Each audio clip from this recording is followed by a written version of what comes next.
আগের দিন বলেছিলাম যে অপকেন্দ্র বল বা অভিকেন্দ্র বল নতুন কোনো বল না, আমরা জানি এমনই একটা ফোর্স, তার একটা নতুনভাবে নামকরণ করা হয়েছে। তো আমরা জানি এমন ফোর্সের নতুন করে নামকরণ করা হয়েছে, এর মানে কি? তো আমরা একটু এই জিনিসটাকে এখন বোঝার চেষ্টা করব যে এই যে বললো যে একটা বস্তু যাকে আমরা জানি সেটারই আরেকটা নাম, এটাকে আমরা কিভাবে দেখব।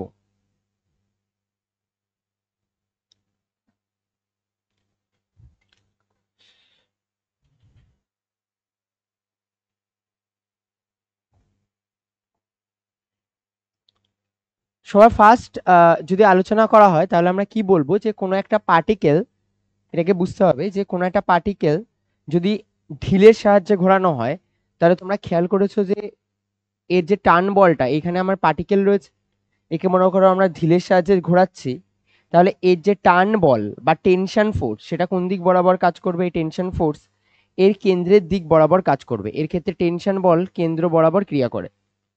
আর বাকি যে বলটা একে বৃত্তাকার পথে ঘোরাচ্ছে, সেই এই পার্টিকেলের একটা ভেলোসিটি যদি ভি হয়, তাহলে আমরা বলবো এর অভিকেন্দ্র বলের মান হবে এমভি স্কোয়ার বাই আর। তবে একটা পার্টিকেলের ক্ষেত্রে এই টেনশন বলটা তখন এমভি স্কোয়ার বাই আর হিসেবে ব্যালেন্স হয়। 1 নম্বর কেস ছিল। এক একটা অঙ্ক বলবো, আর এক একটা অঙ্কে এক একটা, এগুলো আমি অঙ্কেরই টাইপস বলছি। হ্যাঁ, ফার্স্ট 1 নম্বর, তাহলে একটা পার্টিকেলকে যদি বলে বৃত্তাকার পথে ঘোরানো হচ্ছে, তাহলে আমরা তার জন্য কি ইকুয়েশন ইউজ করতে পারি? আমরা বলতে পারি তার জন্য টেনশন ফোর্স বা টার্ন বল তার জন্য এমভি স্কোয়ার বাই আর এর সাথে ইকুয়াল হবে। 1 নম্বর। 2 নম্বর, আমরা যদি ভাবি এভাবে যে একটা সোলার সিস্টেমের কথা, যদি আমি ভাবি যে সোলার সিস্টেম কেমন ভাবে থাকে, তাহলে আমি বলবো সোলার সিস্টেমের ক্ষেত্রে সেন্টারে সান এক্সিস্ট করে। সোলার সিস্টেমের ক্ষেত্রে সেন্টারে সান এক্সিস্ট করছে, আর এই সানের চারিদিকে যে কক্ষপথ বরাবর, এই সানের চারিদিকে যে কক্ষপথ থাকে, এই কক্ষপথ বরাবর পৃথিবীর মোশন আমরা খেয়াল করেছি, আর্থের মোশন। এবার যদি আর্থের মোশন খেয়াল করি, তাহলে আমরা কি দেখব, যে এই হচ্ছে কি আমাদের পৃথিবী, আর্থ। তো আমার এটা হচ্ছে কি আমার মাস অফ সান, এটা হচ্ছে কি সূর্য, সরি, হ্যাঁ এটা হচ্ছে সূর্য, তো এটার মাস অফ সান। আর এটা হচ্ছে পৃথিবী, আমি এর জন্য বললাম এটা হচ্ছে কি আমাদের মাস অফ আর্থ। তো একটা হচ্ছে কি আমাদের মাস অফ সান, একটা হচ্ছে মাস অফ আর্থ। এদের মধ্যবর্তী আমি ডিস্টেন্স লেটসে ধরলাম আর। তোমরা সবাই জানো যে যদি দুটো মহাবিশ্বে যে কোনো দুটো বস্তুর মধ্যে একটা বল কাজ করে, সেই বলের নাম হচ্ছে মহাকর্ষ বল, যার ভর আছে। তো আমরা এখানে দেখতে পাচ্ছি দুটো বস্তু আছে যাদের ভর আছে, যেমন সূর্যের ভর হচ্ছে এমএস আর পৃথিবীর ভর হচ্ছে এমই। যদি এরকম দুটো বস্তু থাকে, তাহলে তার জন্য মহাকর্ষ বল কত হবে? তাহলে তুমি বলবে স্যার তার জন্য মহাকর্ষ বল এফ জি দিয়ে আমরা রিপ্রেজেন্ট করি, gravitational force is equals to G into mass of sun, mass of earth divided by R square. এদের মধ্যবর্তী ডিস্টেন্স, বস্তুটার ভর মাস অফ সান, এই বস্তুটার ভর মাস অফ আর্থ, আর এদের মধ্যে ডিস্টেন্স যদি আর হয়, তাহলে আমরা বলবো তাদের জন্য মহাকর্ষ বল কত কাজ করবে? F G equals to G times of mass of sun, mass of earth divided by R square. এবার এই পার্টিকেলটা যদি ভি ভেলোসিটি নিয়ে এই বৃত্তের সাথে ঘোরে, এটা মনে করো ভি ভেলোসিটি নিয়ে দিক বরাবর যাচ্ছে, তাহলে তার অভিকেন্দ্র বলের মান কত হবে? আমি যদি বলি যে এর অভিকেন্দ্র বলের মান কত হবে, তাহলে তুমি বলবে একটা পার্টিকেল যদি ভি বেগ নিয়ে ঘোরে, তাহলে তার অভিকেন্দ্র বল, ইংলিশে বলে সেন্ট্রিপিটাল ফোর্স, তাই লিখলাম এফ সি, এর মান হয় এম ভি স্কোয়ার বাই আর। প্রশ্ন হলো এখানে মাসটা কার? এম ভি স্কোয়ার বাই আর এ মাস কার? যে পার্টিকেলটা বৃত্তাকার পথে ঘোরে, তাহলে এখানে বৃত্তাকার পথে ঘুরছে এম ই, তাহলে আমার এটা করতে হবে M E V square divided by আর। এবার একটা পার্টিকেল এই পজিশনের সাপেক্ষে সবসময় ঘুরতে থাকবে, তার মানে না পার্টিকেল এদিক বরাবর চলে যাচ্ছে, না পার্টিকেল এদিক বরাবর চলে যাচ্ছে। তাহলে আমরা কি লিখতে পারি? এফ জি এর মান যা, আর এফ সেন্ট্রিপিটাল ফোর্সের মান সেম। তাহলে এফ জি গ্র্যাভিটেশনাল ফোর্সের মান বা মহাকর্ষ বলের মান G, mass of sun, mass of earth divided by R square. আর সেন্ট্রিপিটাল ফোর্স বা অভিকেন্দ্র বলের মান mass of earth V square divided by R. তো মাস অফ আর্থ কেটে গেল, এখান থেকে একটা আর এখান থেকে একটা আর কেটে গেল, তাহলে V square equals to G mass of sun divided by R. তাহলে বলো ভেলোসিটির মান কত হবে? তাহলে বলবে যে ভেলোসিটির মান ভি ইজ ইকুয়ালস টু আসবে under root of G mass of sun divided by R, G mass of sun divided by R. তোমরা কেউ জানো এই ভিটার নাম কি? এই ভিটার একটা নাম আছে, ভিটার নাম হচ্ছে অরবিটাল ভেলোসিটি। পৃথিবী কতটা বেগ নিয়ে ঘুরবে সেটা এই ভেলোসিটিটা ডিফাইন করে। পৃথিবী বৃত্তাকার পথে কত ভেলোসিটি নিয়ে ঘুরবে সেটা ডিফাইন করে এটা। তো আমরা সেন্ট্রিপিটাল অ্যাক্সেলারেশনে এখনো পর্যন্ত দুটো এক্সাম্পল দেখলাম। এক নম্বর এক্সাম্পল যেখানে সেন্ট্রিপিটাল ফোর্স আসলে কিসের মতন বিহেভ করছে বলো? এখানে অভিকেন্দ্র বল আসলে টান বল হিসেবে বিহেভ করছে। অভিকেন্দ্র কি হিসেবে বিহেভ করছে? টান বল। অভিকেন্দ্র বল আর টান বল এখানে সেম, টান বল সেম প্রথম কেসে। সেকেন্ড কেসের ক্ষেত্রে যদি বলি তাহলে এখানে অভিকেন্দ্র বল আর মহাকর্ষ বল সেম। এখানে আমরা কি দেখলাম? এখানে আমরা দেখলাম অভিকেন্দ্র বল যা আর টান বল সেম। অভিকেন্দ্র আর টান বল, সরি, মহাকর্ষ বল সেম। প্রথমটায় অভিকেন্দ্র আর টান বল সেম ছিল, এবার অভিকেন্দ্র বল আর মহাকর্ষ বল সেম। এটা অফ করে দাও তো। এটা যদি না হতো তাহলে একটা না একটা দিকে পার্টিকেলটা চলে যেত। আমরা যদি দেখো, ভেবে দেখো, আমরা আসলে অভিকেন্দ্র বল সেম না, আসলে এটাতে আরো বেটার ওয়ার্ড হয় যে অভিকেন্দ্র বলই এখানে মহাকর্ষ বল। অভিকেন্দ্র বলই এখানে মহাকর্ষ বল। আমরা পড়েছি না যে অভিকেন্দ্র বল আসলে নতুন কোনো বল না, এটা কোনো একটা বলই রূপান্তর হচ্ছে। যেমন এখানে দেখতে পাচ্ছি অভিকেন্দ্র, আচ্ছা ধরো একটা পার্টিকেল ঘুরছে, টেনশন বল টান বল কাজ করছে। আমরা বললাম টান বলটার কারণ কি? তুমি বলে স্যার পার্টিকেলটা ঘোরাচ্ছি তাই। পার্টিকেলটা ঘুরছে তার মানে তার ক্ষেত্রে কি বল আছে? অভিকেন্দ্র বল আছে। তাহলে এখানে অভিকেন্দ্র বলটাই আসলে কি বল হিসেবে বিহেভ করছে? ফার্স্ট কেসের জন্য টান বল। সেকেন্ড কেস, যদি আমরা একটা পার্টিকেল যদি বৃত্তাকার পথ বরাবর ঘুরতে থাকে তাহলে আমরা তার জন্য কি বলবো বলো? বলো যে একটা পার্টিকেল যদি বৃত্তাকার পথ বরাবর ঘুরতে থাকে তাহলে সেই পার্টিকেলটার এদিক বরাবর একটা আকর্ষণ বল কাজ করে। আমরা বলবো যে তাহলে এই যে আকর্ষণ বল, এই আকর্ষণ বলের নামই কি? মহাকর্ষ বল। আর এই মহাকর্ষ বলই তার মানে এখানে কি হিসেবে বিহেভ করছে? অভিকেন্দ্র বল হিসেবে বিহেভ করছে। চলো এটা লেখা হয়েছে, লিখে নাও।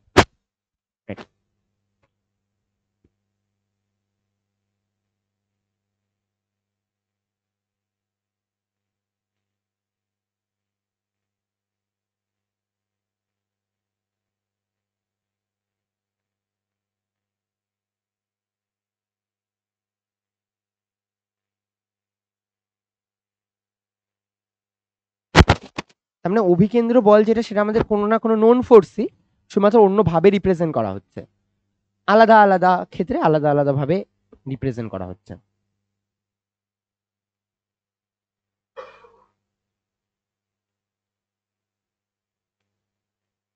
অপকেন্দ্র বল কাকে বলে? তো এটা নিয়েও ক্ল্যারিটি রাখা দরকার। অপকেন্দ্র বল কোনো নতুন বল না, অভিকেন্দ্র বলই রেফারেন্সের উপর ডিপেন্ড করে অপকেন্দ্র হয়ে যাচ্ছে। আমি বাইরে থেকে দেখলে মনে হবে অভিকেন্দ্র বল, যেই মাত্র আমি এই বস্তুর উপরে বসে যাব তখন আমার কি মনে হবে? যে বস্তুটার উপরে যেই মাত্র বসবো আমাকে বাইরে কেউ ছিটকে দিচ্ছে। আমি বসলে যখন ঘোরাবে ওই পার্টিকেল কি হবে? ওর থেকে বাইরে ছিটকে যায়। তাহলে রেফারেন্সের উপর বসে গেলে তখন নাম হয়ে যাবে অপকেন্দ্র বল। তো একটা কোশ্চেন ফিজিক্সে সলভ করার দুটো উপায় আছে। এক হচ্ছে গিয়ে অভিকেন্দ্র বল হিসেবে ভাবো। অভিকেন্দ্র বল হিসেবে ভাবা মানে কি বলো? বলবো যে একটা পার্টিকেল রয়েছে, সেই পার্টিকেলটা বাইরে থেকে দেখছি, বাইরে থেকে দেখা মানে অভিকেন্দ্র বল। যেই মাত্রই রেফারেন্স, যেই পার্টিকেলটা ঘুরছে তার উপর বসে যাবো, তার মানে কি রেফারেন্স চেঞ্জ হয়ে গেছে। গাড়িকে বাইরে থেকে দেখা আর গাড়ির ভেতরে বসে দেখা দুটো আলাদা জিনিস। গাড়ির ভেতরে বসে যদি দেখি, গাড়ির ভেতরে যদি বসে দেখি তাহলে সেটার নাম হবে অপকেন্দ্র বল, আর গাড়ির বাইরে দাঁড়িয়ে যদি দেখি তাহলে তার নাম হবে অভিকেন্দ্র বল। শুধু রেফারেন্স ডিপেন্ডেন্ট, যে নির্দেশ তন্ত্র কি আছে তার উপর নির্ভর করে।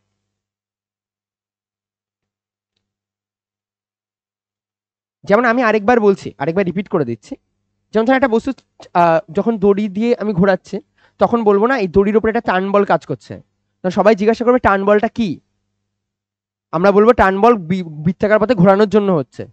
তাহলে তুমি তখন আমাকে আবার প্রশ্ন করবে যে বৃত্তাকার পথে ঘোরানোর জন্য তো টান বল কাজ করে না, বৃত্তাকার পথে ঘোরানোর জন্য তো অভিকেন্দ্র বল কাজ করে। আগের দিন বলেছিলাম না 3 ধরনের বল আছে, কি কি? সবার ফার্স্ট ছিল হচ্ছে অভিকেন্দ্র বল, সেকেন্ড কি ছিল? স্পর্শকীয় বল, আর আরেকটা কি ছিল? লব্ধি বল। এই দুটোর মিলিয়ে, তাই না? কি ছিল একটা পার্টিকেলের ক্ষেত্রে? বাড়ি থেকে একটু ঠিক মতন ভাবে রিভিশন করে আসবে।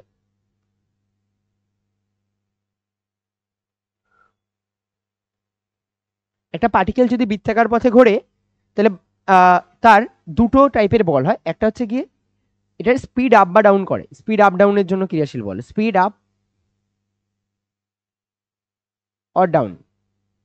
এই কারণের জন্য যে বলটা কাজ করে, এই বলটার নাম হচ্ছে স্পর্শকীয় বল। এই বলটার নাম হলো স্পর্শকীয় বল।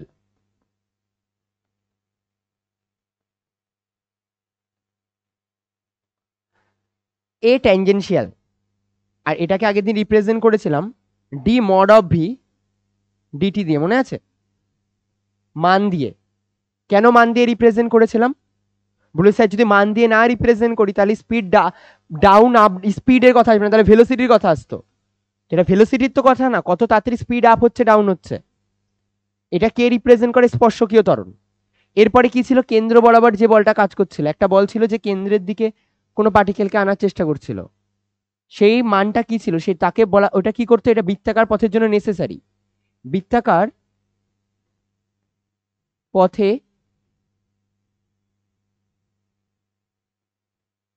ঘোরার জন্য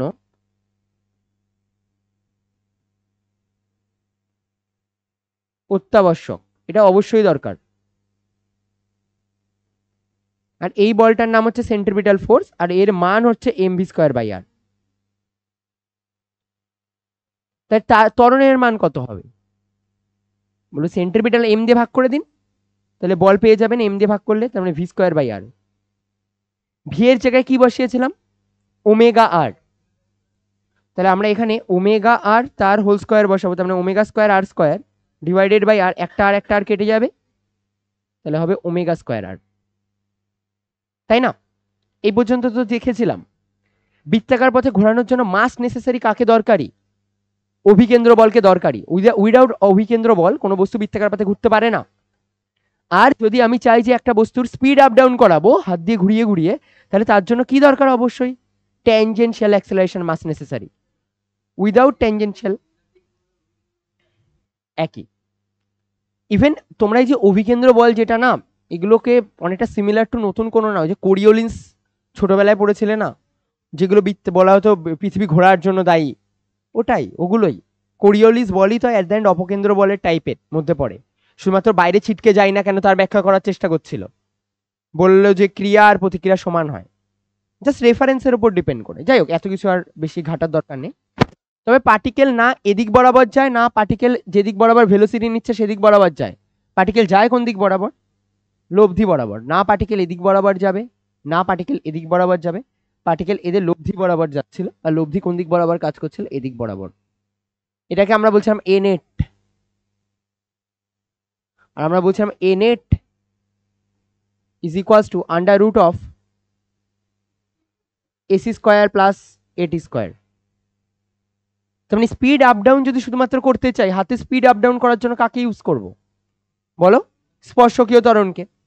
আর যদি তার মানে স্পর্শকীয় ত্বরণ নেসেসারি না, আমি পার্টিকেলকে যদি সেম স্পিডে বৃত্তাকার পথে ঘোরাতে চাই, তাহলে আমার দরকার স্পর্শকীয়, দরকার নেই। কিন্তু অভিকেন্দ্র বল মাস নেসেসারি বৃত্তাকার পথে ঘোরানোর জন্য, উইদাউট এটা তোমার কোনোদিন পসিবলই না। বুঝতে পারলে? বৃত্তাকার পথে ঘুরছে, তার মানে ওমেগা তো থাকবেই। হুম হুম ছিটকে যাবে মানে? ছিটকে যাবে মানে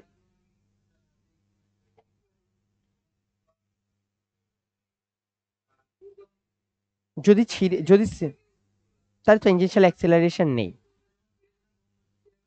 হ্যাঁ, ছেড়ে দেওয়া মানে তো ছিটকে যাবে। তার মানে হট করে তো তুমি এসি না, তার মানে তুমি হট করে এসি ছেড়ে দিয়েছো, টানতে টানতে টান বলটা ছেড়ে দিলে। ছেড়ে দেওয়া মানে কি? টান বল কাজ করছে না, এ তো হালকা হয়ে গেছে, তাহলে এর এর টান বল হিসেবে ওর একটা বাইরের দিকে এবার বল কাজ করবে, ওই জন্য ছিটকে বাইরে বেরিয়ে যায়। তার মানে কি টান বলের কারণেই তো আবার বাইরে বেরিয়ে যাচ্ছে। তাই টান বলটা আসলে কি অপকেন্দ্র বল হিসেবে বিহেভ করছে। তো এট দ্য এন্ড সবাই সবার সাথে রিলেটেড, একটা আরেকটার সাথে। এখানে ইম্পর্টেন্ট এতটা, মানে এতটা আস্তে আস্তে বলছি, এতটা ধীরে ধীরে বলছি, কেননা এটা ভালোভাবে ফিল নেওয়ার জন্য বইতে তো নেই, বইতে তো অভিকেন্দ্র বল দিয়ে বলে দিয়েছে, এই কারণের জন্য বলছি এতটা টাইম ধরে ধরে এটা। ইভেন আজকের নতুন কোনো কিছু পড়াবো না, আগের দিনের কিছু নতুন পড়াবো না, যেটা বইতে নেই সেটা আজকের পড়াচ্ছে। এই ভেলোসিটিটাকে বলা হয় অরবিটাল ভেলোসিটি। 3 নম্বর, এখানেই করে দিচ্ছে 3 নম্বর কেস। আমরা মনে করো এখানে একটা সূর্যকে রাখলাম, সরি ছাড়ো, সূর্যের কেস তো বলে দিয়েছি। একটা কাজ করি এবার, এখানে একটা নিউক্লিয়াস রাখি যেটা চার্জ জেডি। কেন জেডি নিলাম? বলবে স্যার হাইড্রোজেন বাদে যদি আমি হিলিয়াম নিই তাহলে জেড এর মান 2, লিথিয়াম নিলে 3, এভাবে চলতে থাকবে। হাইড্রোজেন, হিলিয়াম, লিথিয়াম, বেরিলিয়াম যেভাবে যাবে তার সাথে সাথে জেড এর মান চেঞ্জ হবে। এটা কিভাবে ঘুরবে বলো? বৃত্তাকার পথে ঘুরবে এভাবে, এটা বৃত্তাকার পথে এভাবে রিভলভ করবে। এবার এর জন্য বাইরের কক্ষে একটা ইলেকট্রনের ওপর একটা অ্যাট্রাকশন ফোর্স কাজ করবে না? অ্যাট্রাকশন ফোর্স কাজ করে, লিখতে পারো তো, আমি তো খুবই স্লোলি লিখছি, লেখো। আর এটা বাইরের দিক বরাবর আরেকটা বল থাকবে, যে বলটা এদিক বরাবর, এটার নাম অপকেন্দ্র বল। কিন্তু তুমি যদি সিস্টেমের বাইরে থেকে দেখে বলো তাহলে বলবে একে আকর্ষণ করছে।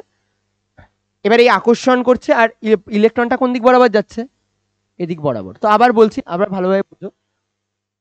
ডিপেন্ডিং আপন, যদি আমি বাইরে থেকে দেখি তাহলে কি বলবো? বাইরে থেকে দেখে বলবে ইলেকট্রনটা বাইরে থেকে ঘুরছে। ঘোরার জন্য আমি বলবো যে স্যার আপনি আপনি বলে কোন দিক বরাবর বেগ দিচ্ছিলাম? সামনের দিকে, তাই তো যাওয়ার কথা সামনে। আমি বেগ কিভাবে দিচ্ছিলাম? সামনের দিকে, তাহলে যাওয়ার কথা সামনে, সামনে তো যাচ্ছে না, লব্ধি বরাবর চলে যাচ্ছে। লব্ধি বরাবর কেন যাচ্ছে? তার মানে নিশ্চয়ই এদিক বরাবর একটা কোনো বল আছে, এদিক বরাবর আরেকটা বল আছে না? আর এই বলটার নাম বলবে যে এখানে তড়িৎ বল, তাই না? তাহলে আমি বলবো তড়িৎ বলটা এখানে, তার মানে কোনো তড়িৎ বল বলে তো আমি কাউকে দেখতে পাই না। বৃত্তাকার পথে ঘোরার জন্য সব বলই কি বল? অভিকেন্দ্র বল। তার মানে আমি বলবো যে এখানে যদি তড়িৎ বল হতো তাহলে বলো কুলম্বের সূত্র অনুসারে কত হতো? বলতে স্যার তড়িৎ বল হলে আসতো K Z E multiplied by E divided by এদের মধ্যবর্তী ডিস্টেন্স আর স্কোয়ার। তাহলে এটা আসতো K Z square divided by R square. আর সেন্ট্রিপিটাল ফোর্সের মান সবাই জানে, এম ভি স্কোয়ার বাই আরও লিখতে পারো, বা এম ওমেগা স্কোয়ার আর লিখতে পারো। তাহলে এফ সি বা এফ, আমরা এটা electric force, F electric force আর এফ সেন্ট্রিপিটাল ফোর্স ইকুয়াল করে দাও। তাহলে বলো কত আসবে? K times of Z square divided by R square is equals to, E এর জায়গায় কত বসাবো বলো? সরি, এফ সি এর জায়গায় কত বসাবো? এম ভি স্কোয়ার বাই আর, এখান থেকে একটা আর আর এই আরেকটা আর কেটে গেল। তাহলে বলো ভি এর মান কত আসবে? V square is equals to কত হবে? ভি স্কোয়ার ইকুয়ালস টু হবে কে জেড স্কোয়ার বাই এম আর। এবার আই থিঙ্ক কেমিস্ট্রিতে তোমরা পড়েছো যে কক্ষপথের ব্যাসার্ধ কিভাবে নির্ণয় করে, হ্যাঁ কি না? 0.53 অ্যামস্ট্রং হয় প্রথম কক্ষপথ হাইড্রোজেনের জন্য, তার মধ্যে জানো এগুলো। তো তুমি আর এর মান জানো, জেড এর মান যেই নিউক্লিয়াস নিচ্ছ তার উপর ডিপেন্ড করবে। কে তো কনস্ট্যান্ট, তার মানে সবাই জানে কে এর মান। ই এর মান কত হয়? 1.6 ইন্টু 10⁻⁻19। আর মাস হচ্ছে কি এখানে মাস অফ ইলেকট্রন, কারণ ইলেকট্রন ঘুরছে, তো মাস অফ ইলেকট্রনও সবাই জানে 9.1 ইন্টু 10⁻31 কেজি। তাহলে পার্টিকেল কত ভেলোসিটি নিয়ে ঘুরবে সেটাও জানি। তো এভাবে আমরা ভেলোসিটিও ফাইন করতে পারি একটা সিস্টেমের ক্ষেত্রে। তাহলে ভি ইজ ইকুয়ালস টু আসবে under root of k Z square by m r, k Z square divided by m r. বলো বুঝতে পেরেছো এটা? হ্যাঁ, আরেকবার বলো। ইটা বাইরে আনবে তাই না, ও কোনো যায় আসে না, আনলেও হবে না আনলেও হবে, আনলেও ক্ষতি নেই। হ্যাঁ বলো।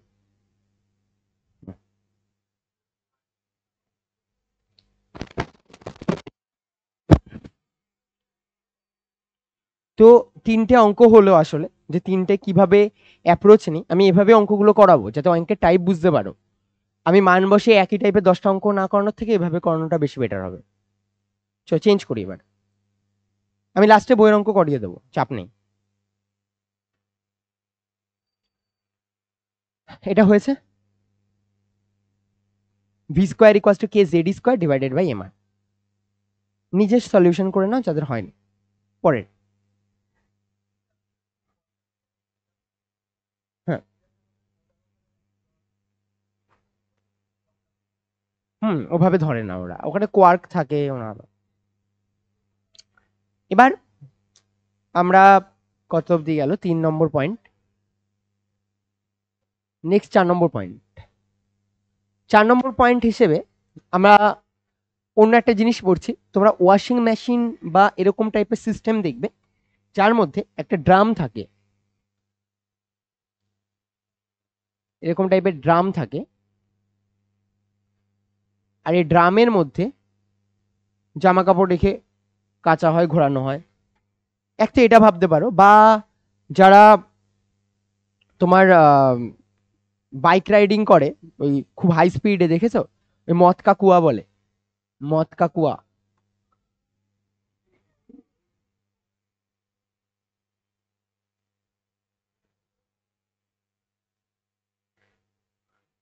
মদ কা কুয়া, মদ কা কুয়াতে কি হয়, যে বাইক রাইডার্সটা থাকে সেটা না এদিক বরাবর, এদিকে, এটা এদিক বরাবর না এভাবে ঘুরতে থাকে, বাইক রাইডার্সটা এইভাবে এভাবে এভাবে এভাবে ঘুরতে থাকে। এবার এটা যদি ঘুরতে থাকে, এর থেকে আমি একটা রেডিয়াস ধরে নিলাম, সেন্টার থেকে এটা আর দূরত্বে রয়েছে। এই ব্যক্তি, যে ব্যক্তি রয়েছে উইথ বাইক, তার ওয়েট মনে করো এম। বলো তো পড়লে এই ব্যক্তি কোন দিক বরাবর পড়বে? নিচের দিক বরাবর না? এটা পড়লে এই ব্যক্তি নিচের দিক বরাবর পড়বে, আর নিচের দিক বরাবর এ কত বল নিয়ে পড়বে পড়লে? এমজি।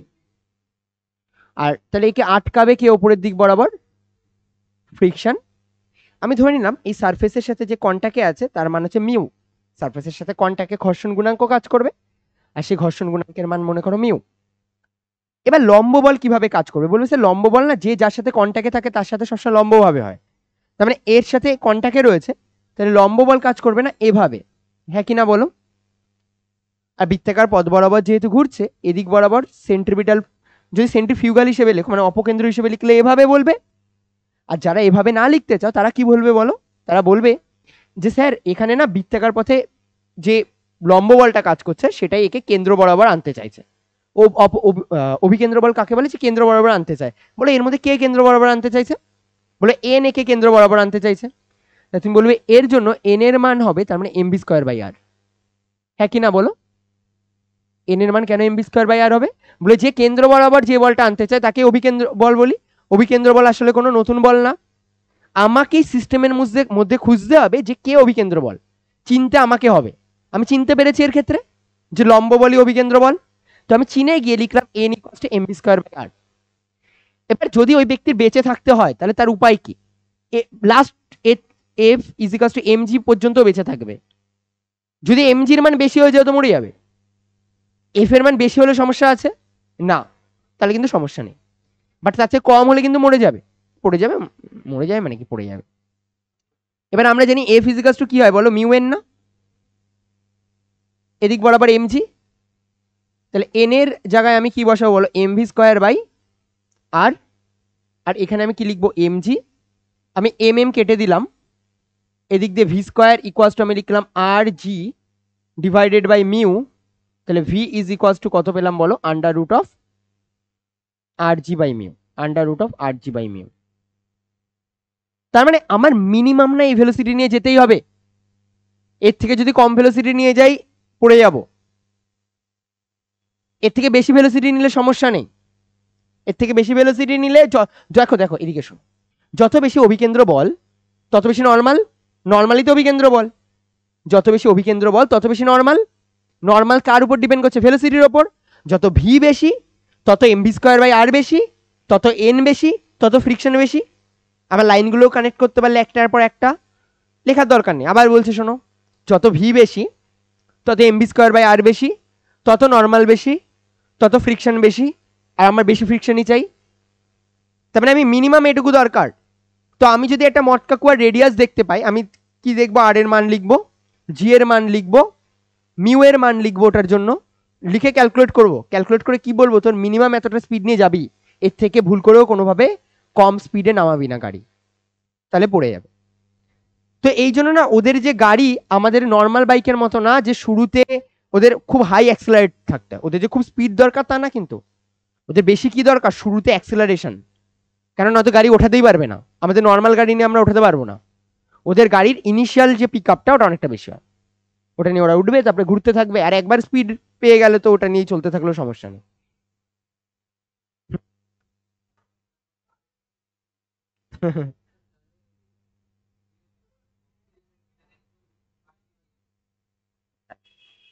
মিনিমাম এতটা ভেলোসিটি দরকার।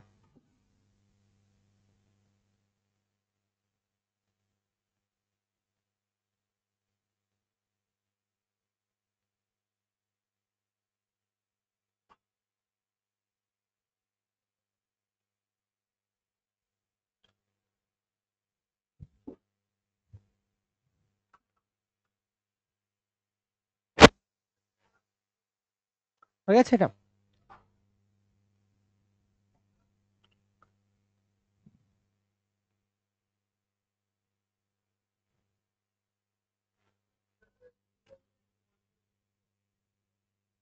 যদি এটা অপকেন্দ্র বল হিসেবে বলে তাহলে এটা বাইরের দিকে পড়ে যাওয়া, মানে বাইরের দিকে যাওয়ার চেষ্টা করছে। এবার না এটা এদিকে যেতে পারছে, না এটা এদিকে আসতে পারছে, তার মানে এদিককার মোট বল আর ওদিককার মোট বল সমান। হ্যাঁ, এটা হয়ে গেছে। কার হয়নি? এরপর এটা অন্য একটা নিউমেরিক্যাল, আমি একটা নতুন অন্য টাইপের সিস্টেম পড়াচ্ছি, সিস্টেমটাকে একটু বোঝার চেষ্টা করো, ঠিক আছে? খুব ইজি সিস্টেম, একটু বোঝার চেষ্টা করো। আমার মনে করো এখানে একটা রড আছে, ওকে? এই রডের সাহায্যে একটা সুতো দিয়ে আমরা কতগুলো ব্লককে না বেঁধে রাখছি। 1 নম্বর ব্লক, 2 নম্বর ব্লক আর 3 নম্বর ব্লক। এবার ফার্স্ট যে ব্লকটা, এর সাথে এভাবে ঝোলানো, সাথে এভাবে ঝোলানো, এটাকে আমি মনে করো omega equals to 2 radian per second second বেগ নিয়ে ঝোলাচ্ছি, ঘোরাচ্ছি এভাবে, এটাকে ঘোরাচ্ছি, যার ফলে কি হবে, পুরো 3টে সিস্টেম ঘুরবে একসাথে।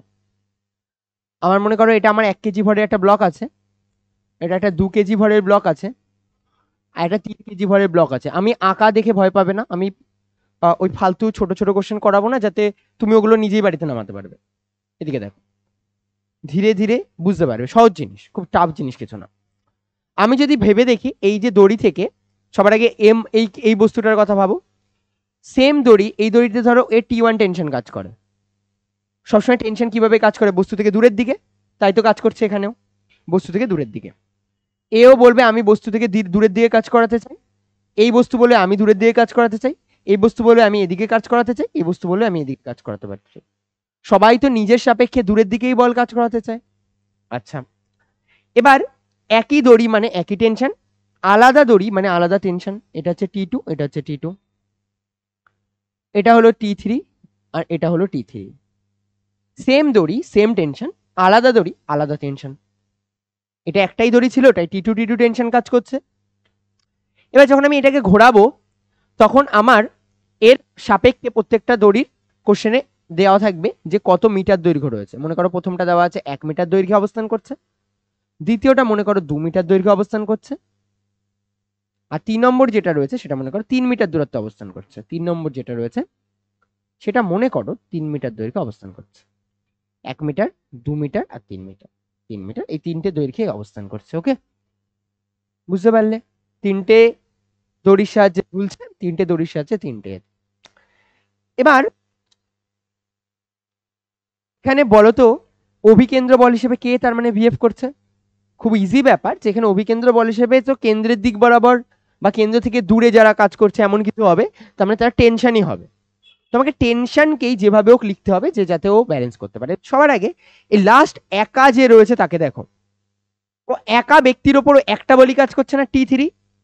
তার মানে ও কি বলবে? ও বলবে T3-র জন্য, আমার জন্য একটা বলই কাজ করছে আর আমার একটাই মান। আচ্ছা, এবার এখানে যেহেতু ওমেগা দেওয়া আছে না, তো আমি এখানে কিন্তু এম ওমেগা স্কোয়ার আর বসাবো। আগের বার কি বসাচ্ছিলাম? এম ভি স্কোয়ার বাই আর। বলো এবার কেন বসাবো না? বলে ওমেগা দেওয়া আছে তাই। তা আমরা কি বসাবো? এম ওমেগা স্কোয়ার আর। তাহলে T3 ইজ ইকুয়ালস টু আমি লিখবো এম ওমেগা স্কোয়ার আর। এম এর মান কত আছে? 3 কেজি, তাই 3। ওমেগার মান কত আছে? 2, তাই 2 এর স্কোয়ার। আর এর মান কত দেওয়া আছে বলো? 3 মিটার, তাই আমি এখানে লিখলাম 3।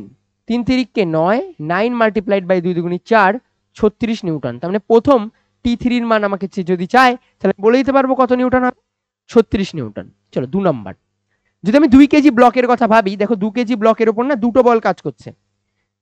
একটা বল বলছে 2 কেজি ব্লকের ওপর আমি এদিক বরাবর নিয়ে যেতে চাই, যার মান হচ্ছে T3, আর একটা ব্লক এদিক বরাবর যেতে চাই, বলছে আমার মান হচ্ছে T2, তাই না? আচ্ছা, যদি ছিটকে যায় তাহলে কোন দিক বরাবর যাবে? বাইরের দিক বরাবর ছিটকে যাবে।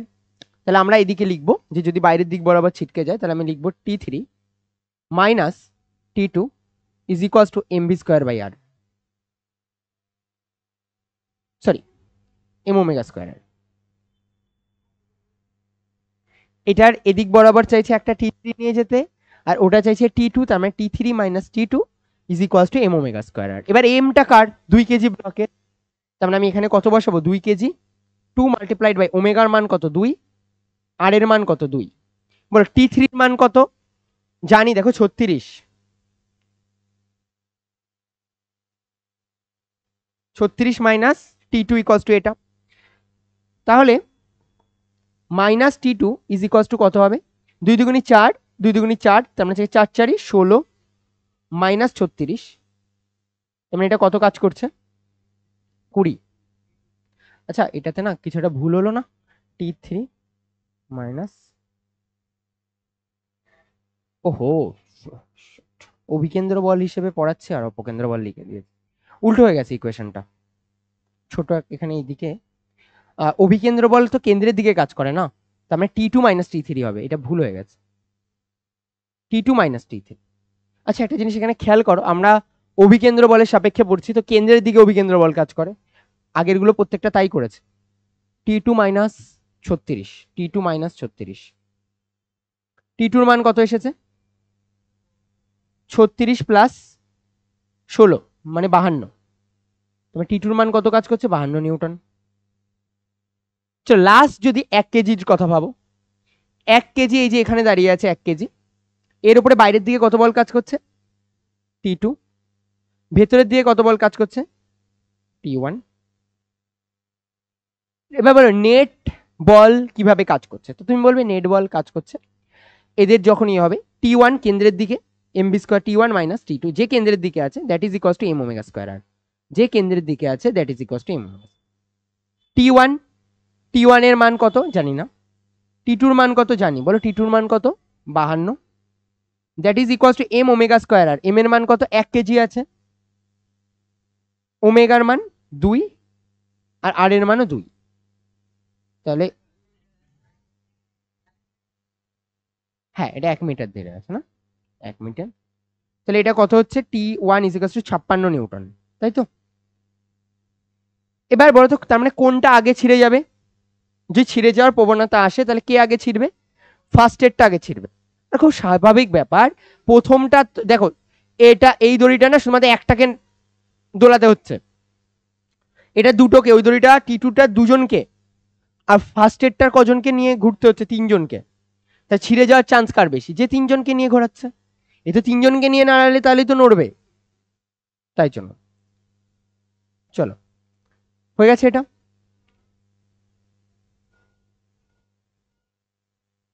বুঝতে না পারলে বলবে, কোনো জায়গায় যদি অসুবিধা হয়, একটা লাইনেও যদি অসুবিধা হয় বলবে।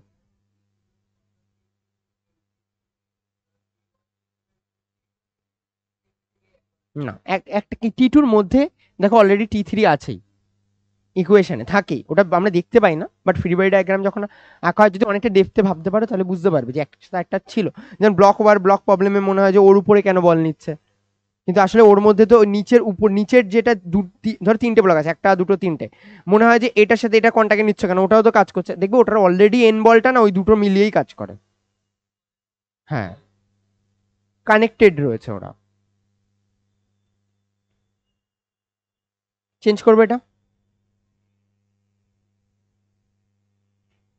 এবার মনে করো একটা, এখনো লেখা হয়নি, ফিজিক্সে এত লিখতে যদি এত টাইম লাগে, কোথায় অঙ্ক করতে তো তাড়াতাড়ি টানো,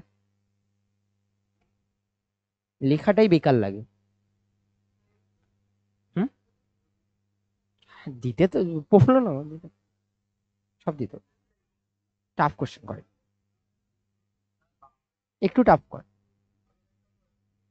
হুম হুম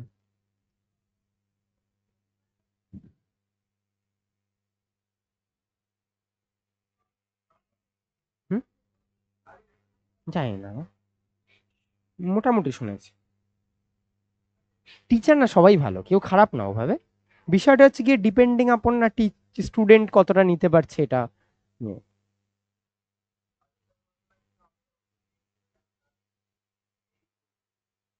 না না না, উনি এক্সট্রা অর্ডিনারি, এটা ভালো স্যার উনি।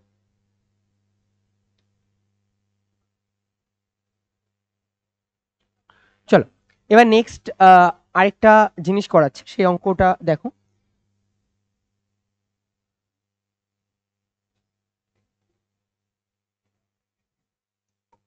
মনে করো এখানে একটা টেবিল রয়েছে, এই টেবিলটা একটা রোটেটিং টেবিল, টেবিলটা রোটেট করতে পারে, আর টেবিলটা মনে করো ওমেগা কৌণিক বেগ নিয়ে রোটেট করছে, এই যে সেন্টার আর এই সেন্টারের সাপেক্ষে এ রোটেট করছে ওমেগা কৌণিক বেগ নিয়ে। ওকে, এভাবে এভাবে এভাবে রোটেট করছে। এবার মনে করো এটা একটা কয়েন আমি এখানে রেখে দিয়েছি, এই সিস্টেমটার ক্ষেত্রে এখানে আমরা কয়েন রেখে দিয়েছি। ওকে, একটা কয়েন রাখা আছে 5 টাকার, মনে করো একটা কয়েন রাখা আছে। এবার বলছে যে এই কয়েনটা এই জায়গা থেকে না আর রেডিয়াস দূরে রয়েছে। আমি বারবার বলে দিচ্ছি, আমি যা করিয়ে দিচ্ছি না সব কটাতে যদি পরীক্ষার সময় মান দেয় তুমি হয়তো দেখে ভয় পাবে, আসলে এইগুলো মানে হয়তো যদি এমনি নর্মালি না বললে যদি হট করে আসতো তাহলে হয়তো কঠিন লাগতো, বাট খুব কঠিন জিনিস কিছু না, দেখলে মনে হবে কোশ্চেন কঠিন বাট ইজি, 1 নম্বর কথা। 2 নম্বর হচ্ছে গিয়ে পরীক্ষার সময় সব মান দিয়ে দেবে, আর এর মান দিয়ে দেবে, এম এর মান দিয়ে দেবে, মান তো বসাতে পারবে। চলো, এবার এটা ওমেগা দিয়ে দিয়েছে আর এটার মান এটা এম, এম হচ্ছে গিয়ে এর মান। এবার একটু বোঝার চেষ্টা করো, আমি যদি এই পার্টিকেলটা এই কয়েনটার ক্ষেত্রে এটা যদি ওমেগা কৌণিক বেগ নিয়ে মনে করো রোটেট করছে, এবার আমি এটার ক্ষেত্রে যদি বলি যে এ কে এটা পড়ে যেতে চাইবে কোন দিক বরাবর, বাইরের দিক বরাবর, তো আমি বাইরের দিকে পড়ে যেতে চাইলে কে বাধা দেবে, কে? ফ্রিকশন। গুড। তার মানে এই সারফেসের কোশ্চেনে কি দেওয়া থাকবে, মিউ দেওয়া থাকবে, মিউ এর মান দেওয়া থাকবে। তো আমি বলবো যে ফ্রিকশনটা কাজ করবে সেটাই একে বাধা দেওয়ার চেষ্টা করবে, তার মানে সেটা কি চাইছে, ফ্রিকশনটাই চাইছে না ওকে কেন্দ্র বরাবর রাখতে, নয়তো ও তো বাইরে চলে যেতে চাইতো। তার মানে এখানে ফ্রিকশন কি হিসেবে বিহেভ করছে, অভিকেন্দ্র বল হিসেবে। ফ্রিকশন ওকে কেন্দ্রের দিক বরাবর রেখে দিতে চায়, ও চায় বাইরের দিক বরাবর যেতে, তাহলে ফ্রিকশন এখানে কি হিসেবে বিহেভ করছে, অভিকেন্দ্র বল হিসেবে। তাহলে ফ্রিকশন এখানে অভিকেন্দ্র বল হিসেবে বিহেভ করছে, তার মানে ফ্রিকশনই is equals to MV square by আর। এবার বাচ্চা বাচ্চা জানে যে ফ্রিকশনের এখানে কি বসাতে হবে, মিউ টাইমস অফ এন, এখানে তাই তো করতে হবে, mu times of N is equals to MV square by R. N এর মান কি বলে, খুব সহজ ব্যাপার। এর এই যদি এই কয়েনটা যদি এখানে এভাবে থাকে, এই কয়েনটা মনে করো এই প্লেনের উপর রয়েছে, তাই নিচের দিয়ে কত বল কাজ করবে, এমজি, উপরের দিয়ে কত বল কাজ করবে, নর্মাল, তার মানে N is equals two MG. N এর মান আসলে কার সাথে সমান, এমজির সাথে সমান, তাহলে এন এর জায়গায় বসাবো m g is equals to MV square by r. বলবে যে স্যার এখানে না এম ভি স্কয়ারের টার্মে লিখে আপনি ভুল করেছেন, ওমেগা দিয়েছে, তো আপনি ওমেগাটাকে ট্রান্সফার করুন। তাহলে আমি বলবো যে এদিক দিয়ে মিউ জি পড়ে রয়েছে, আর আমরা জানি ভি স্কয়ার বাই আর মানে কি ওমেগা স্কয়ার আর, তাহলে ওমেগা এর মান হবে ওমেগা ইজ ইকুয়ালস টু আসবে মিউ জি বাই আর তার রুট, মিউ জি বাই আর তার রুট। তাহলে ম্যাক্সিমাম কতটা নিয়ে যেতে পারবে, এটা ম্যাক্সিমাম এতটা নিয়ে রোটেট করতে পারবে। এটা কি হতো, এটা তো বাইরে বেরিয়ে যেত, তো আমাকে বুঝতে হবে যেহেতু বাইরে বেরিয়ে যেত তার মানে এটা ম্যাক্সিমাম এত বেগ নিয়ে যেতে পারবে, এর থেকে বেশি হলে কি হয়ে যাবে, বাইরে চলে যাবে। তাই এটা আসলে ওমেগা ম্যাক্সের মান বলে দিয়েছে।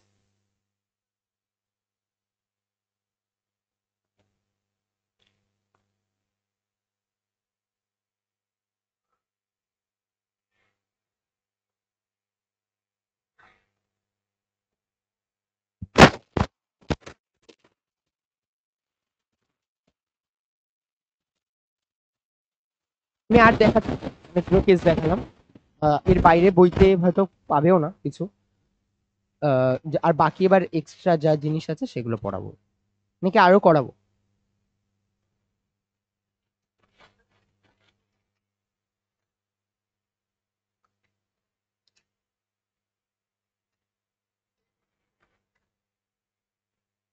নেই, বাট তাও করিয়ে দিই, চলো আরো দুটো করাই অন্তত।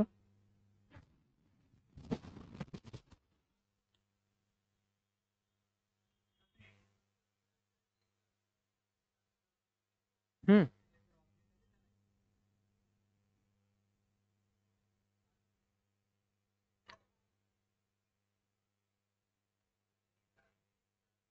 চলো নেক্সট। এরপরে আমরা যেটা পড়বো সেটা হচ্ছে গিয়ে যদি পেন্ডুলাম, তো সবাই চেনে পেন্ডুলাম এরকম ভাবে ঘোরে, আমি এই পেন্ডুলামের কথা বলছি না, আমি না কনিক্যাল পেন্ডুলামের কথা বলছি। কনিক্যাল পেন্ডুলাম মানে কিভাবে দেখানো যায়, এটাকে দেখলে হয়তো বুঝতে পারবে। এই ধরনের শেপ, এই ধরনের ঘূর্ণনকে না বলে কনিক্যাল পেন্ডুলাম। এটা তো এমনি, এই যে এটাকে বলে পেন্ডুলাম, হ্যাঁ, এটাকে বলে সিম্পল পেন্ডুলাম, যেটা ঘড়িতে দেখো এভাবে যদি ঘোরে না তাকে বলা হয় কনিক্যাল পেন্ডুলাম। বুঝতে পেরেছো, মানে এই যে এইভাবে, বুঝতে পেরেছো, বৃত্তাকার পথে ঘুরছে, বৃত্তাকার পথে ঘুরলে তাহলে কি নাম দেবো, কনিক্যাল পেন্ডুলাম। তোমরা কনিক্যাল পেন্ডুলাম পয়েন্ট করো, কনিক্যাল পেন্ডুলাম।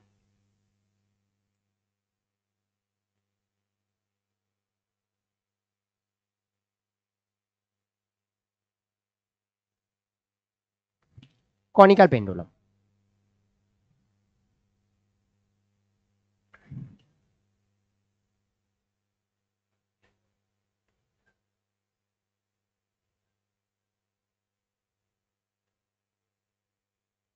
চল, তো কনিক্যাল পেন্ডুলামের ক্ষেত্রে আমাদের এই উপরের যে শেপ রয়েছে, এদিকে দেখো, এদিকে দেখো, এদিকে যে শেপ রয়েছে, এই শেপের সাথে এটা এদিক বরাবর ঝুলছে। এবার এখানে এই পার্টিকেল এলো, এটা এই বৃত্তাকার পথ বরাবর। আরে ভাই কি আঁকছে, বৃত্তাকার পথ আর বৃত্তাকার পথ।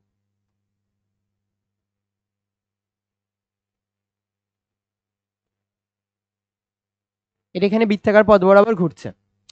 এবার এটা যদি বৃত্তাকার পথ বরাবর ঘুরছে, এবার এর সাথে একটা অ্যাঙ্গেল তৈরি করেছে, দ্যাট ইজ থিটা। এর সাথে এদিক বরাবর একটা অ্যাঙ্গেল তৈরি করেছে স্নেহা, এখান থেকে ওঠো, উঠে এখানে চলে আসো তাড়াতাড়ি। এটা থিটা। এবার টেনশন যেটা রয়েছে এর এই সাপেক্ষে, আমি জানি টেনশন সবসময় কি করে, বস্তু থেকে দূরের দিক বরাবর কাজ করে টেনশন টি। এবার এই পার্টিকেলটার যদি ভর এম হয়, তাহলে নিচের দিকে কত বল কাজ করবে বলো, এম জি। এবার তোমরা জানো যদি এটা থিটা হয়, তাহলে আমরা এদিক বরাবরও এটাকে টানতে পারি, আর এটাও আমার হবে থিটা। তাহলে টি এর এদিক বরাবর কম্পোনেন্ট কত যাবে বলো, বলো বলো, টি কস থিটা। কনফিডেন্স আনতে হবে, এদিক বরাবর হবে টি সাইন থিটা। বলো কেন্দ্র বরাবর কি আনতে চাইছে, টি সাইন থিটা। কেন্দ্র বরাবর কি আনতে চাইছে, টি সাইন থিটা।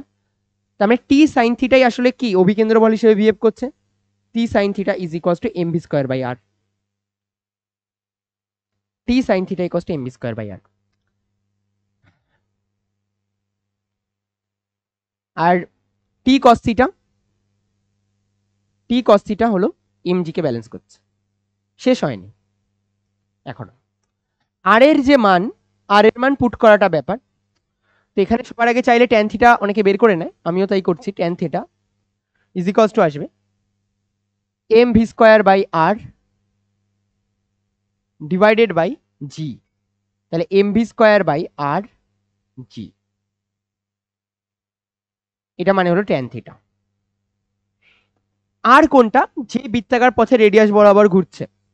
তো আমার যদি হুম হুম হুম আরেকবার বলো।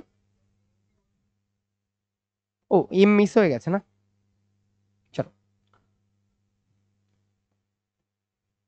এই যে, ঠিক আছে। এবার এদিকে শোনো, তাহলে তুমি আসলে না এখনো, তাহলে এদিকে চলে এসো, আসো একটু চেপে যাও তো রোহিত।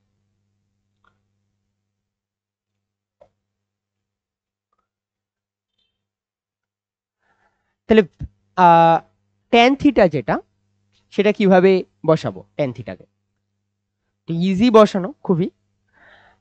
যে হয় আমি ট্যান থিটার ভ্যালু কোনোভাবে লিখি, নয় আমি আর এর টার্মসে কিছু করি। তো আমি আর এর টার্মসে করাটাকে বেশি প্রেফার করি, কেন কোশ্চেনে জেনারেলি এই যে তার এর লেন্থ দেওয়া থাকে, আর না দেওয়া থাকলেও আচ্ছা কেমন টাইপের জিনিস পরীক্ষায় দেওয়া থাকে যেটাকে ইজিলি মাপতে পারি। তো আমি পেন্ডুলামের দৈর্ঘ্য তো ইজিলি মাপতে পারবো।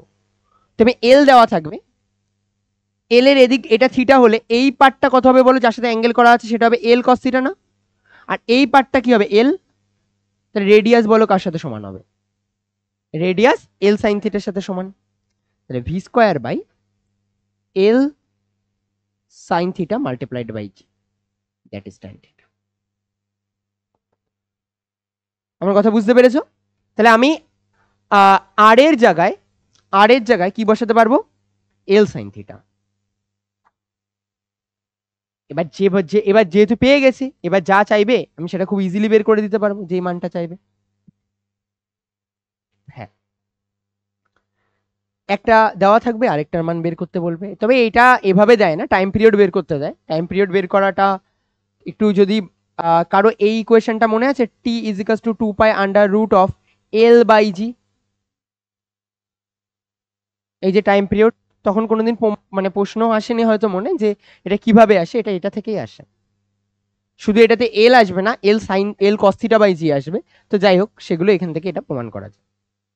আমরা এটা এসএইচএম এ করবো, এখন প্রমাণ আমাদের নেই, আমরা তাই করবো না, পরের সেমিস্টারে আছে যখন তখন দেখবো। তুমি কাজ হচ্ছে কি এগুলো নিয়ে কি তুমি ঠিকঠাক ডিল করতে পারছো কিনা, তুমি বুঝতে পারছো কিনা যে কোনটা এখানে অভিকেন্দ্র বল, জাস্ট এটুকু যদি বুঝতে পারো তার মানে তুমি ঠিক আছে।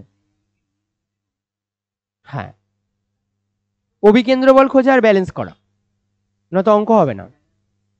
তার সাথে কোন ফোর্সটা ব্যালেন্স করছে সেটাকে দেখতে হবে।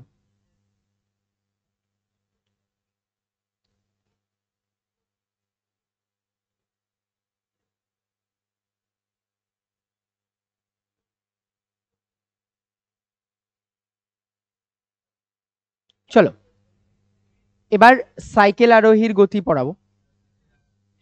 দেখো লেখা আছে পেজ নাম্বার 297।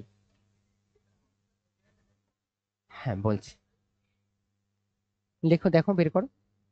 অনুভূমিক বৃত্তাকার পথে সাইকেল আরোহীর গতি পেয়েছো? অনুভূমিক বৃত্তাকার পথে সাইকেল আরোহীর গতি। এবার আমি এখানে যে জিনিসগুলো লেখা আছে ওগুলো তোমরা বাড়িতে না একবার পড়ে নেবে। ডাইরেক্ট 1 নম্বর ইকুয়েশনে যাও, স্টার মারো। 2 নম্বর ইকুয়েশনে যাও, স্টার মারো। 3 নম্বর ইকুয়েশনে ডবল স্টার। 4 নম্বর ইকুয়েশনে 5 স্টার। 1 নম্বরে একটা স্টার মারো, 2 নম্বরে একটা স্টার মারো, তারপরে 5 নম্বরে 4 নম্বরে গিয়ে 5 স্টার মারো। 3-এ 2টো মারবে। 5 নম্বরে গিয়েও ডবল স্টার। ইম্পর্টেন্ট এটা। তো আমরা তো আমরা, হ্যাঁ বলো। 2টো স্টার মেরে দাও। ফর্মুলা তো এগুলো তো জানতেই হবে। তো আমরা এখানে একটা কাজ করছি, একটু ভালোভাবে বোঝার চেষ্টা করো। যদি এইখানে এইটুকু জিনিস হয়তো সূত্র দিয়ে তুমি করে দিতে পারবে, বাট আমি তারপরেও বলছি তোমার না অনেক ভুল হতে পারে। আমি চাই না যে তুমি সেই পরীক্ষার সময় সিমিলার ভুলগুলো, মানে যদি মুখস্থ করে যাও তাহলেই হবে, নয়তো হবে না, নয়তো ভুল হয় না। জিনিসটা টপিক খুব ইজি।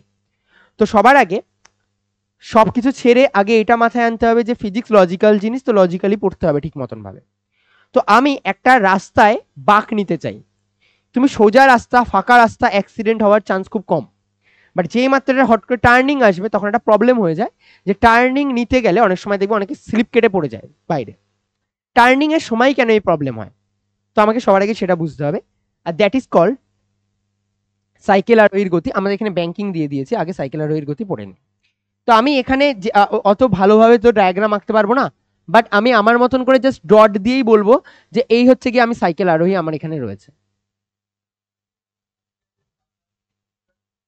না, এইসব নিয়ে আলোচনা করছেন, এমনি জাস্ট নর্মালি সাইকেল আরোহী রয়েছে।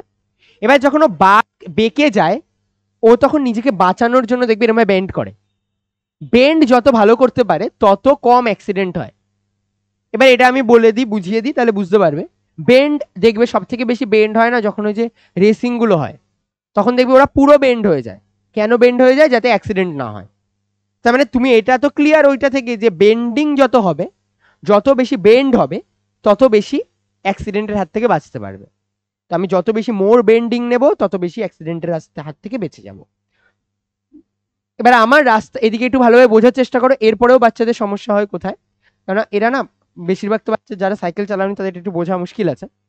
তো এটা যদি এই জায়গা থেকে না, আমি তাও বুঝতে পারবে, এমন না যে বুঝতে পারবে না। এইভাবে যাচ্ছে মনে করো, এই যে হচ্ছে সাইকেল আরোহী এই পয়েন্টে আছে, এই পয়েন্ট থেকে না এদিক বরাবর যাচ্ছে। এবার যদি সাইকেল আরোহী ছিটকে যায়, বলো তো কোন দিকে ছিটকে যাবে? এদিক বরাবর না? অ্যাক্সিডেন্ট হলে কোন দিকে হবে? এদিক বরাবর অ্যাক্সিডেন্ট হয়ে যায়। অ্যাক্সিডেন্ট হলে ওদিক বরাবর। ও মনে করো রাস্তা থেকে না বেন্ড টেন্ট কিছু হয়নি, ও তাহলে অ্যাক্সিডেন্ট হলে কোন দিক বরাবর গিয়ে পড়বে? এদিক বরাবর। স্ট্রেট যাক আর যাই যাক, পড়লেতে যাই হোক এদিক বরাবর হবে বেন্ডিং এর। আর মনে করো বেঁকে যাওয়ার চেষ্টা করছে, বেঁকে তো নিজেকে বাঁচানোর চেষ্টা করছে, যাতে ও বেঁকে কিভাবে যেতে পারে, এভাবে যেতে পারে। বেঁকে কিভাবে যেতে পারে? এভাবে। কিন্তু ইচ্ছে তোর মতন তো আর না, একটা নির্দিষ্ট পর্যন্তই ও বেঁকে যেতে পারে, এর থেকে তো আর বেশি বাঁকতে পারে না। তো যদি তার থেকে বেশি, ধরো আচ্ছা একটা জিনিস খেয়াল করেছো তো, ধরো বাঁকওয়ালা রাস্তা আছে, আস্তে চালালে বেশি অ্যাক্সিডেন্ট হওয়ার চান্স বেশি না জোরে চালালে বেশি অ্যাক্সিডেন্ট হওয়ার চান্স? কে বললো রে আস্তে চালালে বেশি? মানে তুমি ধরো এই যে এখানে যে টার্নটা আছে না, এই টার্নটাতে না তুমি যদি আস্তে চালাও তাহলে বেশি অ্যাক্সিডেন্টের চান্স নাকি জোরে চালাবে? নর্মাল ব্যাপার। তার মানে জোরে যদি চালাই তাহলে আমার একটা অ্যাক্সিডেন্ট হওয়ার চান্স আছে। তার মানে আমি যেটা পেতে পারি সেটা কি বলতো, ম্যাক্সিমাম কত স্পিড নিয়ে যেতে পারি। আমার কথা কি বুঝতে পারলে?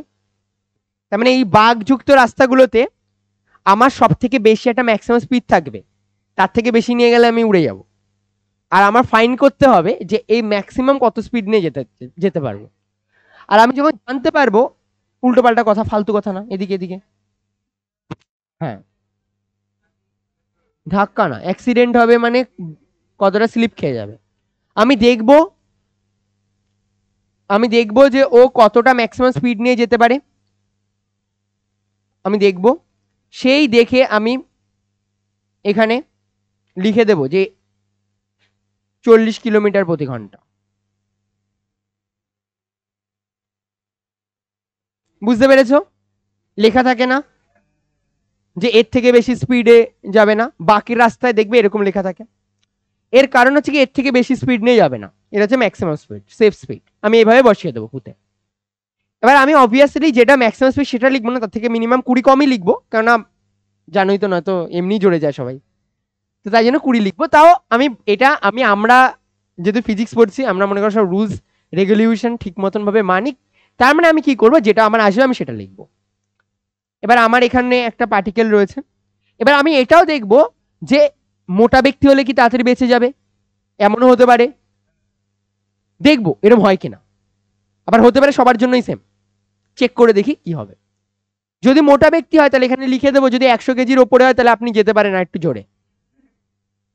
চলো একটু বোঝার চেষ্টা করি। এবার আমি না এদিক বরাবর বেন্ড নিচ্ছি,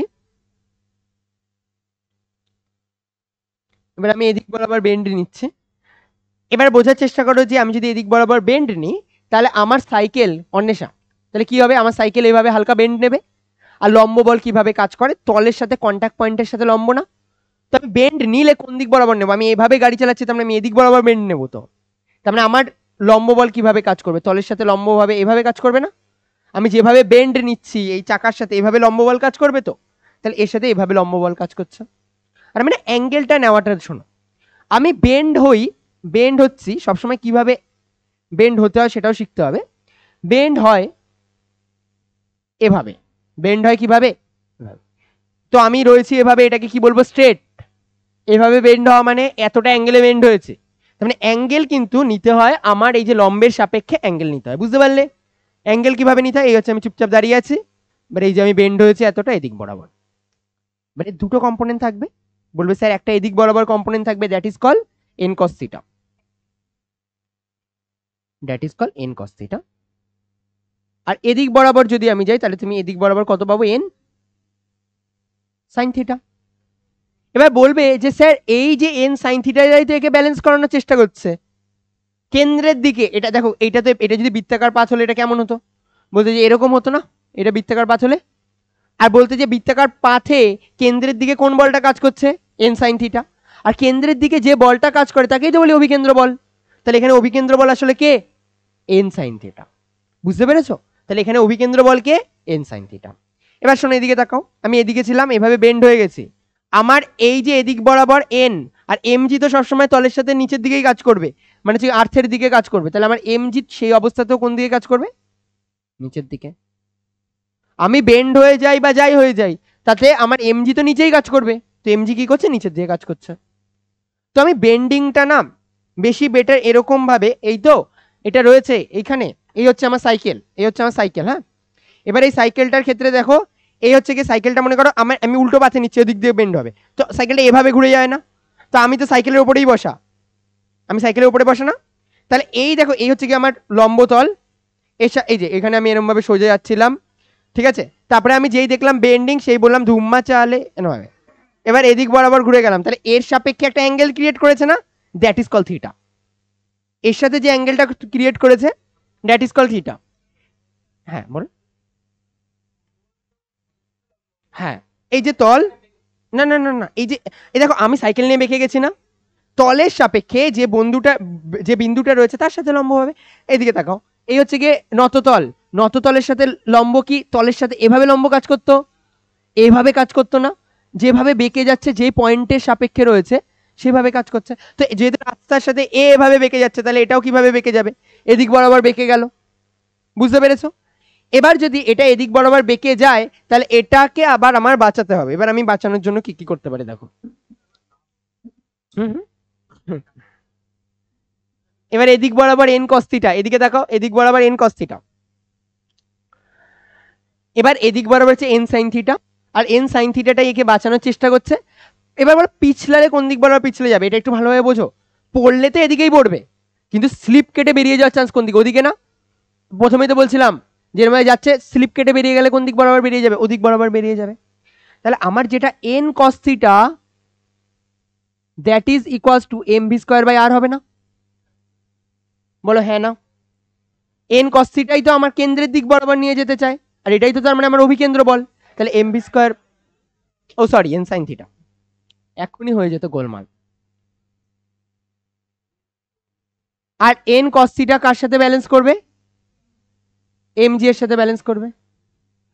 ওকে, এবার আমি যদি এইটাকে নাম দিই ইকুয়েশন নাম্বার 1, কথা বলো না, এটাকে নাম দিই ইকুয়েশন নাম্বার 2, ট্যান থিটা কত হবে? Tan theta is equals to আসবে ভি স্কোয়ার বাই আর। তাহলে আমি ম্যাক্সিমাম ভেলোসিটি যদি আমি নিয়ে যেতে চাই তাহলে আমি বলবো v square equals to r g tan theta. তাহলে ভি ইজ ইকুয়ালস টু হবে under root of R g tan theta. First স্টেটটা প্রমাণ হয়ে গেছে। এবার এটা এক জিনিস শোনো, যদি এটা আর জি ট্যান থিটা হয় তাহলে আমি বলতে পারি একটা সব থেকে বেশি যতটা পসিবল হয় বেন্ডিং নিতে পারবো, এর থেকে বেশি বেন্ডিং তো নেওয়া পসিবল না। কেউ কি 90 ডিগ্রি পুরো এরকম ভাবে তো বেন্ডিং নেওয়া পসিবল না। আর একটা প্রবলেম আছে, আরেকটা প্রবলেম হলো রাস্তায় সবাই তো আর হেভি ড্রাইভার না যে সবাই বেন্ডিং নিতে পারে ভালো, তো আমাকে এইটাও মাথায় রাখতে হবে। তো কার কার মনে এই প্রশ্নটা এসেছে যে স্যার রাস্তায় তো ফ্রিকশনও থাকবে, ফ্রিকশনও থাকবে না রাস্তায়?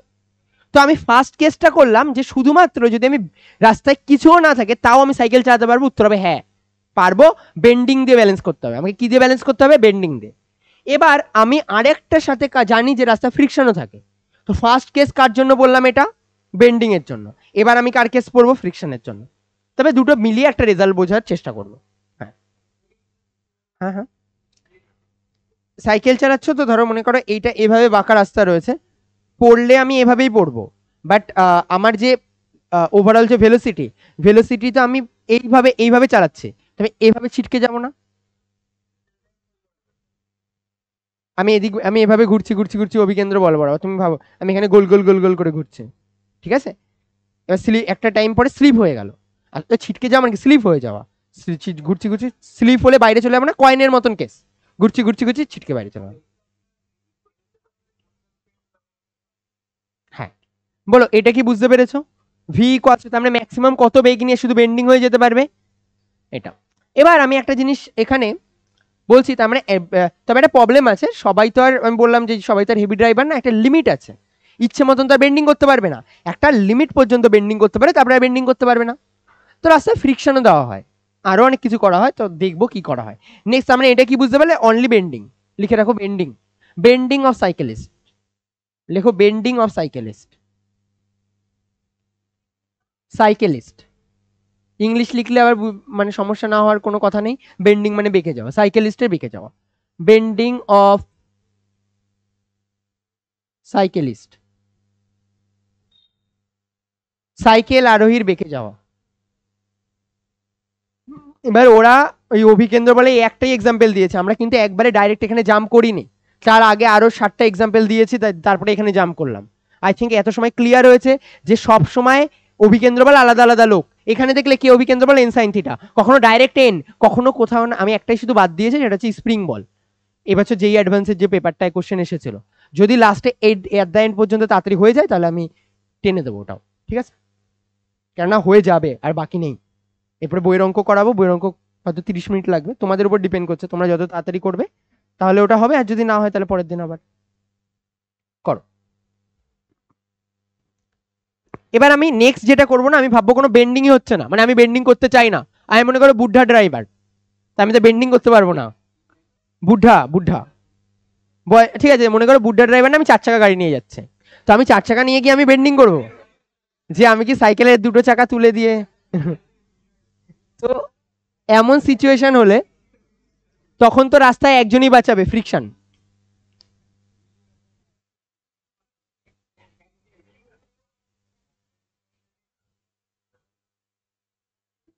তো এই যে এখানে আমার গাড়ি, তো তখন আমি কোনো রকম ভাবে কোনো ধুম্মা চালে করতে পারবো না, তো আমার তখন পুরোটাই বাঁচানোর জন্য একজনই রয়েছে, ফ্রিকশন। আমি এই কারণের জন্য যে তোমাকে বলছি, এই কারণের জন্য না, এবার আমি লম্ব বলটা তলের সাথে লম্বভাবেই আঁকবো, কেন বাঁকছি না আমি তো 4 চাকা নিয়ে তো আর চাকা তুলতে পারছি না। আর নিচের দিকে এমজি, এবার পড়ে যাবে কোন দিক বরাবর? এদিক বরাবর, তো ফ্রিকশন বাঁচাবে কোন দিক বরাবর? এদিক বরাবর, হ্যাঁ না বলো? পড়লে কোন দিক বরাবর পড়তো? বাইরের দিকে ছিটকে যেত। আমাকে বাঁচানোর জন্য কে কাজে লাগবে? ফ্রিকশন।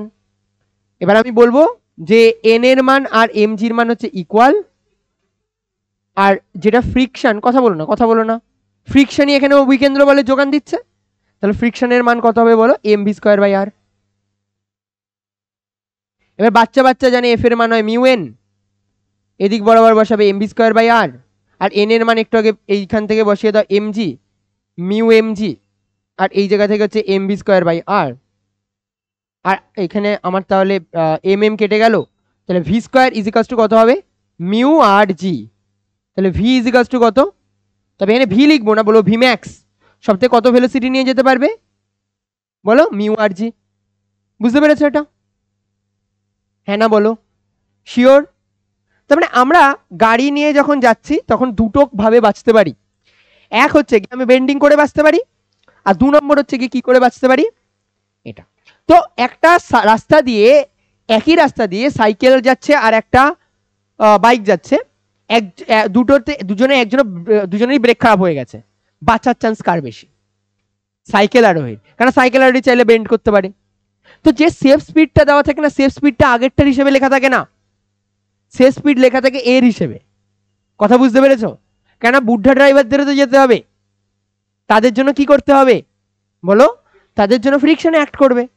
তো আমার তখন কি করতে হবে? যেভাবে ওরা বেন্ড তো কিছুই করতে পারে না, বেন্ডিং এর কথা ভুলে যাও, শুধু কার উপরে কাজ করছে এটা।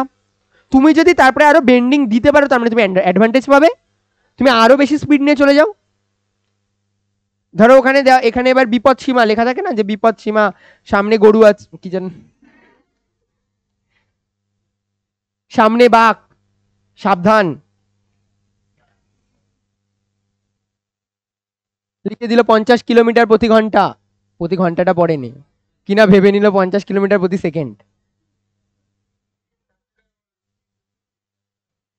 ঠিক আছে?